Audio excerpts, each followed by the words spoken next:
সব সময় তোমাদের সাথে সকালবেলাটাই তোমাদের সাথে শেয়ার করি। তো চলো আজকে ভাবলাম একটু বিকেলবেলা তোমাদের সাথে শেয়ার করি। সদ্য মাত্র ঘুম থেকে উঠলাম বিকেলে। ঘুম থেকে ওঠার পর না গা হাত পাগুলো যেন ম্যাদ করছে, যেন কিছুই ভালো লাগছে না, আর অলসতা লাগছে। আর সত্যি হয়তো প্রেগনেন্সিতে ঘুম থেকে ওঠার পর জন্য একটু অন্যরকমই লাগে। সো হ্যালো এভরিওয়ান, তবে সবাই কেমন আছো? আশা করি ভালো আছো। আমার আরেকটি ব্লগে স্বাগত জানিয়ে আজকে ব্লগটা স্টার্ট করতেছি। আর আমি শ্যামলী, তোমরা কিন্তু ভিডিওটা প্লিজ লাস্ট পর্যন্ত দেখতে থাকো, আশা করি তোমাদের ভালো লাগবে। আর এদিকে বিকেলে একটা আম ছিল, তো ওই আমটাই এখন কাটছে। আর মেয়েও ঘুম থেকে উঠে পড়েছে, ওকে বললাম বালিশগুলো সাজিয়ে গুছিয়ে রেখে দাও, তাহলে বিছানাটাও দেখতে ভালো লাগবে আর বালিশগুলোও এক জায়গায় থাকবে। আর ওকে বললাম তুমি যেহেতু ঘুম থেকে উঠেছো চোখে মুখে জল দিয়ে আসো। তো ওকে আমি যতটাই চেষ্টা করি কিছু কিছু কাজ ওকে একাই করানো।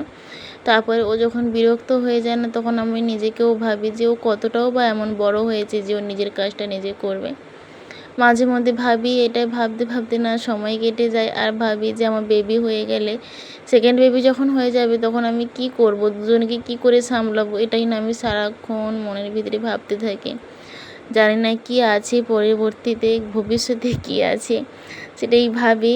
আর মাঝে মধ্যে ভাবি যে আমার মা, দাদু, ঠাকুমারা ওরাও তো 3-4টে বাচ্চার মা, তো ওরাও কি করে সামলেছে, ওরা যদি পারে তাহলে আমরাও নিশ্চয়ই হতে পারবো, সেটাই ভাবি।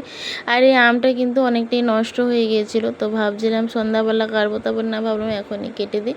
আর এখন তেমন কোনো ফল ছিল না। আমার মেয়ে ঘুম থেকে ওঠা মাত্রই ওকে কিছু দিতে হয়, না দিলে ওর মানে কি বলবো, ঘুমই ছাড়ে না আর মনও ভাঙতে চায় না।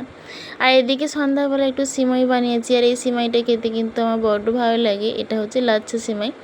আর এটা না আমাদের এখানে পাওয়া যায় না, ওটা আমি বাবার বাড়ি থেকে কিনে নিয়ে আসি। মানে যখনই যাই বাবার বাড়িতে তখনই আমি কিনে নিয়ে আসি, জানো।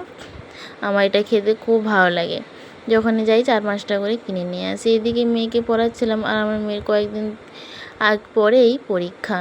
তো ওকে বলছিলাম তুমি পড়ো একা একা, তো আমিও ওকে দেখাচ্ছিলাম। আর আজকে যেহেতু একাদশী ছিল, তার জন্য আমি ভাত খাইনি। আর এদিকে আমার শাশুড়ি মা ডাল আর আলু মাখা যেহেতু রান্না করেছিল, সেই ডাল, আলু মাখা আর একটা কলা দিয়ে আমি অল্প করে মুড়ি খেয়ে নিচ্ছি। ভাতটা আজকে খেলাম না, যেহেতু পায়ের যন্ত্রণাটা বেশি হয়, তার জন্য আরও যন্ত্রণা বেশি হয়ে বলে, তার জন্য আর খেলাম না। এদিকে আমার বড়বাবু রুইতে গিয়েছিল, তার জন্য পা কেটে গেছে। আর তার মেয়ে দেখো মলম লাগিয়ে দিচ্ছে, কতটা কেয়ার করে না। সত্যি মেয়ে মানেই একটু বাবার দিকে কেয়ার করে, যেরকম আমিও করতাম। তো চলো আজকের মিনি ব্লগটা ছিল এতটুকুই। যদি তোমাদের ভালো লেগে থাকে অবশ্যই চ্যানেলটা সাবস্ক্রাইব করে পাশে থেকো। সবাই সুস্থ থেকো, ভালো থেকো, টাটা বাই।